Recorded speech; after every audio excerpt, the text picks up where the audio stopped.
but we know it's standardization tends to be sort of the norm, whether it's because of sort of the clinical trial concept and the regulatory process. But this certainly, from a patient's perspective, makes 100% sense.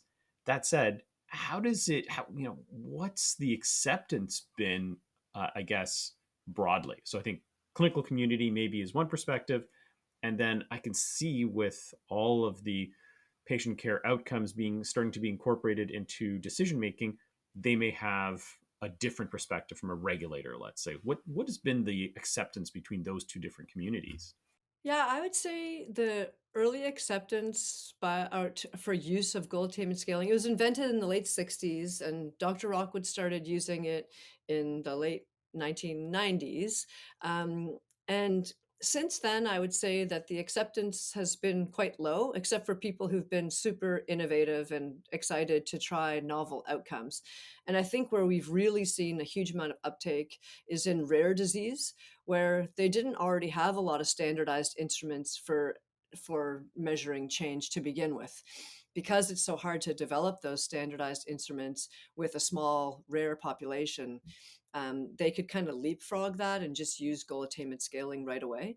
And also in rare, it's quite well known that you have such a diversity of symptoms and challenges in every population.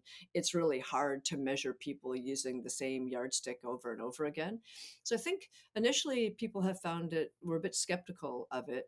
Um, but I think when you present it this way, no one's suggesting you throw away all the other outcomes. So if you have a quality of life instrument like the EQ5D or the SF36 or the something else, PEDS-QL, you don't necessarily throw it away. You can just get additional rich information by using goal attainment scaling that should move in the same direction. The difference being that goal attainment scaling might be a more sensitive outcome measure. So if there is a treatment effect, you should pick it up really quickly.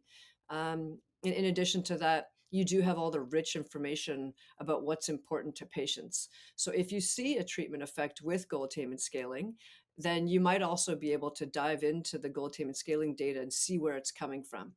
So I'll just say one more thing about that. If you have like a treatment arm and they are more likely to achieve their goals than the placebo arm, for example, with whatever intervention there is, you can dive into the data and see where the treatment effect is coming from.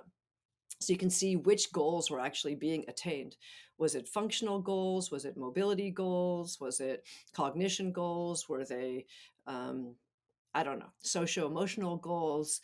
And so then you can actually learn a lot more about not just whether your drug is working, but how it's working. So you can pull all that data through in your communication to the patients, to the clinicians, to other people when you're trying to position your intervention to make sure it's being given to the right people for the right reasons.